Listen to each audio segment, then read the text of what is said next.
إن الحمد لله وحده والصلاة والسلام على من لا نبي بعده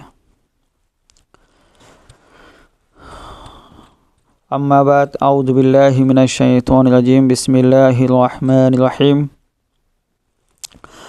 هل من خالق غير الله يرزقكم من السماء والأرض لا إله إلا هو فأنا تؤفكون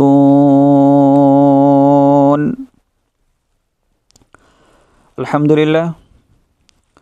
সম্মানিত আমার প্রিয় ভাই এবং বোনেরা,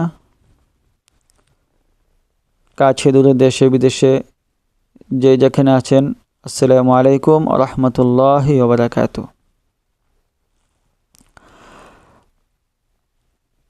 সর্বপ্রথম আল্লাহ রব্বুল আলামিনের শুকরিয়া আদায় করি যে মহান রব্বুল ইজ্জত আমাকে আপনাকে মুসলিম হিসেবে অন্তর্ভুক্ত করেছেন।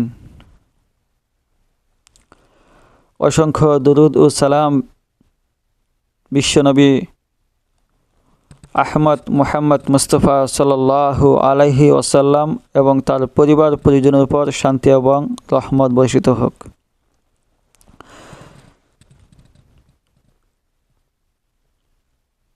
আমি যে বিষয়টা আলোচনা করব বিষয় হচ্ছে, আমরা অনেকে জানি যে তাওহীদ এই তাওহীদ কি, এবং আমরা তাওহীদ যদিও জানি কিন্তু তাওহীদের প্রকার আছে। মুফাসসিরিনে কেরাম, মুহাদ্দিসিনে কেরাম, ফুকাহে কেরাম এই তাওহীদকে 3 ভাগে ভাগ করেছেন। আমরা অনেকে শুধু তাওহীদ জানি। তাওহীদ কাকে বলে? তাওহীদ হচ্ছে কোনো বস্তুকে বা জিনিসকে একক হিসেবে নির্ধারণ করা। তাওহীদ কাকে বলে? কোনো বস্তু বা জিনিসকে একক হিসেবে নির্ধারণ করা নাম হচ্ছে তাওহীদ। তাওহীদ 3 প্রকার। আমরা এই 3 প্রকার তাওহীদ জানবো ইনশাআল্লাহ। তাওহীদুল রুবুবিয়্যা, তাওহীদুল উলুহিয়্যা, তাওহীদুল আসমা ওয়াস সিফাত। এই তাওহীদে রুবুবিয়্যা কি, উলুহিয়্যা কি, আসমা ওয়াস সিফাত কি, ইনশাআল্লাহ আমরা জানার চেষ্টা করব। এখন আসেন তাওহীদুল রুবুবিয়্যা। প্রথম প্রকার যে তাওহীদুল রুবুবিয়্যা, সে তাওহীদুল রুবুবিয়্যা হলো সৃষ্টিকর্তা এবং রাজত্ব, কর্তৃত্ব, পরিচালনা একমাত্র আল্লাহ রাব্বুল আলামিনকে একক হিসেবে বিশ্বাস করার নাম হচ্ছে তাওহীদুল রুবুবিয়্যা। অর্থাৎ আসমান জমিন, আমরা যা কিছু দেখি না দেখি সব কিছু আল্লাহ রাব্বুল আলামিন সৃষ্টি করেছেন।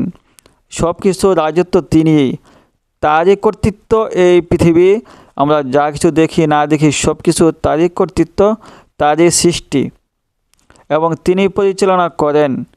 এমন বিশ্বাস রাখার নাম হচ্ছে তাওহীদে রুবুবিয়্যা।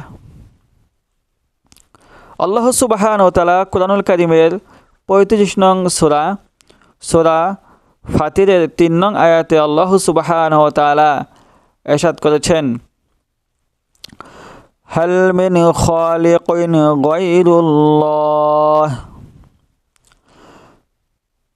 আল্লাহ ছাড়া কোনো স্রষ্টা আছে কি? হাল মিন খালিকিন, আছে কি কোনো খালেক, সৃষ্টিকর্তা? গায়রুল্লাহ, আল্লাহ ছাড়া। ইয়ারযুকুকুম মিনাস সামাই ওয়াল আরদ, যে তোমাদেরকে আকাশ ও জমিন থেকে রিজিক দান করেন, জীবিকা প্রদান করে। এমন কে আছে কি যে আল্লাহ ছাড়া তোমাদেরকে রিজিক দান করে আসমান এবং জমিন থেকে?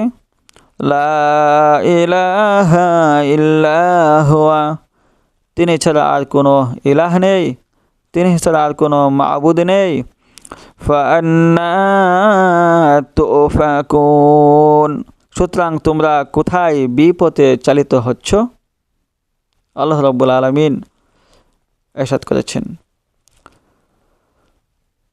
কাফিরদের অন্তঃসার শূন্য মাবুদকে মিথ্যা প্রতিপন্ন করে আল্লাহ রাব্বুল আলামিন বলেন, আফামান ইয়াখলুকু কামান লা ইয়াখলুক আফালা তাযাক্কারুন, সুতরাং যিনি সৃষ্টি করেন তিনি কি তারই মতো যে সৃষ্টি করে না? তবু কি তোমরা শিক্ষা গ্রহণ করবে না? সূরা আন-নাহল আয়াত 17। সুতরাং তাওহীদুর রুবুবিয়্যাহ হচ্ছে আল্লাহ রাব্বুল আলামিন যে সৃষ্টিকর্তা, লালনকর্তা, পালনকর্তা, তারই রাজত্ব, সব কিছু, এগুলি বিশ্বাস করার নাম হচ্ছে তাওহীদে রুবুবিয়্যাহ। আমরা যদি আসি যে তাওহীদে দ্বিতীয় প্রকার তাওহীদে উলুহিয়্যাহ। তাওহীদে উলুহিয়্যাহ হচ্ছে যে এককভাবে আল্লাহ রাব্বুল আলামিন এর ইবাদত করার নাম। এককভাবে আল্লাহ রাব্বুল আলামিনের ইবাদত করার নাম হচ্ছে তাওহীদে উলুহিয়্যাহ। ইবাদতের ক্ষেত্রে অন্য কাউকে, আল্লাহ রাব্বুল আলামিনের সাথে অন্য কাউকে অংশীদার করা যাবে না। মানুষ যেভাবে আল্লাহর ইবাদত করে এবং নৈকট্য হাসিলের চেষ্টা করে, অনুরূপ অন্য কাউকে ইবাদতের জন্য গ্রহণ না করা। অর্থাৎ আল্লাহ রাব্বুল আলামিনকে যেভাবে ইবাদত করে তার সন্তুষ্ট, তার নৈকট্য হাসিল করার জন্য চেষ্টা করে, তেমনিভাবে অন্য কাউকে যেন কি করে, অন্য কারো ইবাদত করে, কারো পূজা করে যেন আল্লাহ রাব্বুল আলামিনের সাথে অংশীদার না করে, অনুরূপ অন্য কাউকে ইবাদতের জন্য গ্রহণ না করা, তাওহীদে উলুহিয়াতের ভিতরেই ছিল আরবের মুশরিকদের গুমরাহি। আরবের মুশরিকরা ভাবত যে ইবাদতের ক্ষেত্রে মূর্তিদের যে আমরা পূজা করি, তারা আমাদের চাওয়া পাওয়া আল্লাহর কাছে পৌঁছে দিবেন। তাদের একটা বিশ্বাস ছিল। এই তাওহীদে উলুহিয়াকে কেন্দ্র করে তাদের সাথে জিহাদ করে আল্লাহ রাসূল সাল্লাল্লাহু আলাইহি ওয়াসাল্লাম তাদের জান, মাল, ঘর বাড়ি ও জমি জায়গা সহ হালাল মনে করেছিলেন। তাদের নারী শিশুদেরকে দাস দাসীতে পরিণত করেছিলেন। এই প্রকার তাওহীদ দিয়ে আল্লাহ তাআলা রাসূলগণকে প্রেরণ করেছিলেন এবং সমস্ত আসমানি কিতাব নাযিল করেছেন। অর্থাৎ আরবের মুশরিকরা তারা ভাবত, তারা এটাও জানতো যে এই পৃথিবী আল্লাহ রাব্বুল আলামিন সৃষ্টি করছেন, কিন্তু আমরা যে মূর্তিগুলি ইবাদত করি, আমাদের এই মূর্তিগুলি আমাদের ইবাদতের মাধ্যমে আমাদের দোয়া, আমাদের চাওয়া পাওয়া সব কিছু আল্লাহ রাব্বুল আলামিনের কাছে পৌঁছে দিবে, মাধ্যম তারা মানত। যদিও সমস্ত আসমানি কিতাব নাযিল করেছেন, যদিও তাওহীদে রুবুবিয়্যাত এবং তাওহীদে আসমা ও সিফাত নবীদের দাওয়াতের বিষয়বস্তু ছিল, কিন্তু অধিকাংশ সময় নবীগণ তাদের স্বজাতি লোকদেরকে তাওহীদে উলুহিয়াতের প্রতি আহ্বান জানাইতেন। অর্থাৎ একমাত্র ইবাদত আল্লাহ রাব্বুল আলামিনের জন্যই করতে হবে। পশু কোরবানি আল্লাহর নামে করতে হবে, কোনো গায়রুল্লাহ নামে করলে হবে না। পীরের নামে, মাজারে, বাবার নামে, কোনো গায়রুল্লাহর নামে যদি কোনো কিছু করা হয় তাহলে ওটা গ্রহণযোগ্য হবে না। 3 নম্বর যেটা হচ্ছে আসমা ও সিফাত। আসমা ও সিফাত 3 নম্বর, এই তাওহীদুল আসমা ও সিফাতের অর্থ হলো আল্লাহ নিজেকে যে সমস্ত নামকরণ করেছেন এবং তার কিতাব নিজেকে যে সমস্ত গুণে গুণান্বিত করেছেন, সেই সমস্ত নাম ও গুণাবলীতে আল্লাহকে একক ও অদ্বিতীয় হিসেবে মেনে নেওয়া হচ্ছে তাওহীদে আসমা ও সিফাত। আল্লাহ রাব্বুল আলামিন আমাদেরকে যেন এই তাওহীদ আল্লাহ রাব্বুল আলামিনের এই সমস্ত কিছু আমরা মেনে নিয়ে আমরা যেন জীবন পরিচালনা করে পরকাল গমন করতে পারি। আমাদেরকে রব্বুল আলামিন তৌফিক দান করুন। ওয়া আখিরু দাওয়ানা আলহামদুলিল্লাহি রাব্বিল আলামিন।